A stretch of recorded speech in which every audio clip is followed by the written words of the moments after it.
Well, if you would, turn with me again to Luke chapter 4. One of the benefits of us having our fellowship hall here on the first floor is that you can smell when there's lunch cooking. Hope that y'all will stick around and join in with a wonderful meal that also will help our kids for all their activities this summer immediately following our service. Which also means, I think, it's kind of a contract that I can preach past 12, and nobody's going to be concerned about that. So, no, I won't do that. We're good on time. Right, take a deep breath. You're okay. Okay. Are you ready? Last week, we looked at the first scene of this story. And for our purposes today, let's call that scene 1. Jesus comes home. He's in the Sabbath. People are there gathered. They're curious about him, I'm sure. They've heard rumors. He gets up and he reads from the scroll of Isaiah. And the passage that he reads points to the work of Messiah. Now, it was curious perhaps to them, it certainly was to some of us, why he stopped where he did. He didn't go on in the reading to include that phrase, the day of vengeance of our God, but nonetheless, he clearly set out what would become his mission statement, what would guide his ministry. God, through Jesus the Messiah, would work to proclaim good news, to bring liberation, healing, restoration. And the verse that we closed with last week, verse 21 of chapter 4, is the verse that we start with today. Today, this scripture is fulfilled in your hearing. And so we could say today, scene 2 begins. Jesus proclaims this message. Luke gives us just this first line. But the initial response is positive. In fact, we're told that the people were amazed at what Jesus had to say. However, such a bold statement, today it's fulfilled, is something that requires action. Now, if you can keep a promise in the future, you don't have to act on it. You can wait. I have this annoying message, some of you do as well, that pops up on my computer screen that says, "Do you want to install this update?" I just click "Remind me tomorrow," and I've been doing that for months. We can do that with those promises that are in the future. But when Jesus says today, something has got to be done about what they've heard. Now, it could have ended here, to be honest. The scene could have just come to a close. It was common for Jesus to teach in parables, and these parables were often difficult for people to understand. They would leave wondering what it means, and then Jesus would only explain the meaning in private later on to his inner circle. So it would have made sense. I mean, sure, people may not have fully gotten it, but it would have not been all that unusual to stop here. But he does not. And when he continues, he seems to be doing it in response to the question that is asked somewhere in the crowd, "Isn't this Joseph's son?" Now, some people say that's a rejection. They're moving towards kind of turning away from Jesus. I don't know that I can get on board with that way of thinking, but it does at least seem to me that they're trying to accommodate what Jesus said, that they're trying to fit it into what they already believe and think. Because if you can accommodate or assimilate something, you don't have to change anything. You don't have to do anything. Status quo is safe. And status quo, if we're honest, is very attractive. Who of us does not want to be told that our opinion is the right opinion? Or that our worldview is the correct one? I bet there are none of us in this room that don't like to be told, "You are right." Those are good words to hear. But those are not the words that Jesus says to his hometown crowd this day. In fact, he fires the first shot. It's not a stretch to say that he provokes the crowd. This message is too important, but it is also too radical to be accommodated. What God is up to is going to jack up the status quo. Look again with me at verses 23 through 27. Jesus said to them, "Surely you will quote this proverb to me, physician, heal yourself. And you will tell me, do here in your hometown what we have heard that you did in Capernaum. Truly I tell you," he continued, "no prophet is accepted in his hometown. I assure you that there were many widows in Israel in Elijah's time, when the sky was shut for 3.5 years. There was a severe famine throughout the land.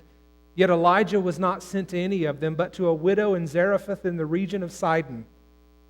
There were many in Israel with leprosy in the time of Elisha the prophet, yet not one of them was cleansed, only Naaman the Syrian." We know their response. They become furious. Their astonishment and wonder turns to anger. And it's not the kind of anger you would experience when you get a flat tire or your spouse forgets your anniversary. This is rage. And a mob that is moved by rage is terrifying. This past week, there was a man named Nico Duplessis. He was attacked by a mob in the South African country of Mpumalanga. That's a fun one to say.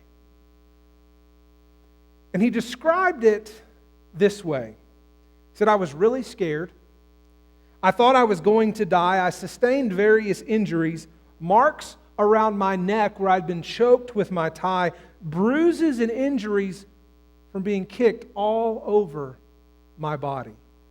Now, you might wonder why someone would do this to him. Well, he was a defense lawyer, and he was going to defend two men that had been accused of kidnapping and murdering a 3-year-old girl. Now, we wouldn't condone such a response, but I think we can understand at least that kind of rage. Jesus' hometown crowd, however, and their reaction, I think, is a little bit harder to grasp. So let's consider for a moment these words again. In verse 23, we see Jesus putting words into their mouths. "You're going to tell me to heal myself," he says. "You're going to ask for a demonstration of those things that you've heard I've been up to." Now, we know Jesus made a splash in Galilee, especially in Capernaum. He goes there. He enters the Sabbath day to the synagogue there. He casts out a demon. He teaches in a way that they've never heard. And then he goes with Peter. And they gather at the house where Peter's mother-in-law is sick, and he restores her to health. And then there's a knock on the door, and this whole crowd, we're told the whole town has stood outside the door, and they're begging for Jesus to help them, heal them, touch them, do the very things that Messiah, as Jesus just read about in the scroll of Isaiah, was supposed to be doing. So it really makes sense that he would have done these very same things in his hometown, that he would have healed and done the things that these people desperately wanted and needed for him to do. But that's not what he does. What he does instead is he gives them a history lesson. And I don't know about you, but I don't want to listen to a lecture when I have the opportunity perhaps to see a miracle, right? But that's what happens. And in this story that he tells, there's two prophets who miraculously help two people in need, a widow and her son who are facing starvation amidst famine. And Elijah goes to them and gives them containers of food that never run out. Another is an officer who has leprosy, and Elisha tells him to go bathe in the river, and the disease washes away like so much dirt. Now, two things about these stories, about these two people dealing with these two prophets, are offensive. One is that these people were outsiders. In fact, that officer was the leader of an army that was enemies to Israel.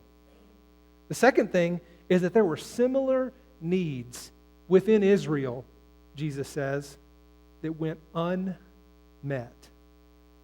The Messiah that everybody was hoping for was supposed to do good things for the people of Israel. If you'll remember how the disciples framed it before Jesus ascends into heaven, they said, "Are you going to restore the kingdom to Israel?" They were certainly expecting and looking forward to that kind of Messiah. The kind of Messiah who would bless and heal and restore the right people. But the wrong people would be crushed and judged and face the vengeance of God. And here Jesus stands in his hometown, and he has the audacity to say that the very people whom they have grown to despise, and for good reason, were going to be included. Talk like this has got to be silenced, especially when it comes from one of their own.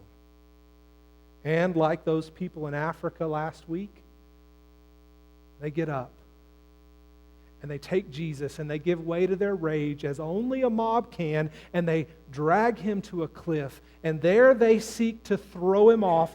And Luke simply tells us that Jesus walks right through their midst. I choose to look at it that he had work to do, that there were people who needed to hear good news, people who he was going to liberate, and cripples and blind people that he was going to heal. What makes it really sad is that none of those people lived in Nazareth. And scene 2 ends. So the question I'd like to get us to consider today is, what do we do with this? How do we deal with this encounter and response that Jesus has in his hometown? And I'd like to make a suggestion, and I want to just say up front that I don't think you're going to like it. But here goes. Let's make a confession together. We would have done the same thing. If Jesus had grown up here, and he were to come to say the same things to us, at first perhaps we too would have been in awe and amazed. But the moment that he told us we didn't get it, that what we longed for we would not receive, that we wouldn't participate in Messiah, and those other people, those people not like us, those people we don't think are right or belong, we would react as well. Now, maybe we wouldn't drag him out to the double mountains, but we'd be sure he knew where the city limits were. No?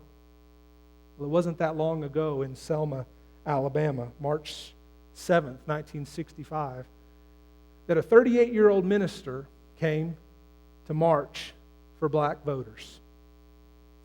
His name was James Reeb. And what he did is he believed that these people were oppressed, and that the message that they needed was something that had to be acted out, this act of liberation. And by coming and marching, he upset that status quo. Because though he was not a hometown boy, he was white. And white people weren't supposed to think and act like that in 1965 in Selma, Alabama.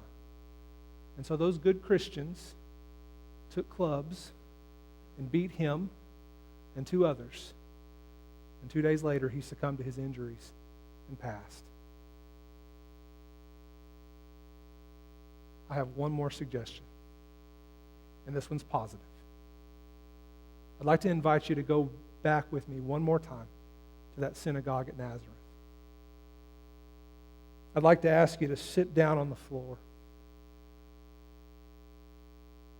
Jesus gets up to read. Can you hear him? He rolls up the scroll, and he comes and he sits down beside us. Today, he says. And then scene 2 begins. And when Jesus speaks, the anger in the room, and you've been in a room like this, where that anger rises, you can feel it. And pretty soon that crowd is dragging Jesus out, and we follow them and we watch what they do. And the whole time our eyes are on Jesus, and we see them get to that place where they want to hurl him off the cliff, only he walks through. And this time, we go with Jesus. And we follow him to Capernaum, and we see the healing and the power that he has there. We watch as he calls those first disciples to be his followers. We go with them when he sends them out 2 by 2. We stand at the foot of the cross as he works our redemption for us. We stand on that hill where after the resurrection he ascends. I want to encourage you to read the Bible this way. That what God did in the lives of those people, he can do in our lives. In fact, those people are like us. They need him. They're our people. And when we read the Bible and have the audacity to believe it that way, that we can somehow participate in it, then that same Spirit that anointed Jesus to do the work of Messiah is the same Spirit that can move us. Now, that's a bold statement. It's a difficult thing perhaps to grasp and to believe. But I think that when we have heard Jesus proclaim the good news, when we have seen him heal and restore, when he comes and says, today, we'll be ready. When we see people who need compassion and attention, we'll be ready. Even if those people are not like us. Even if showing them that compassion and attention upsets the status quo. Because that same Spirit is on us. When Jesus says, today, we'll be ready.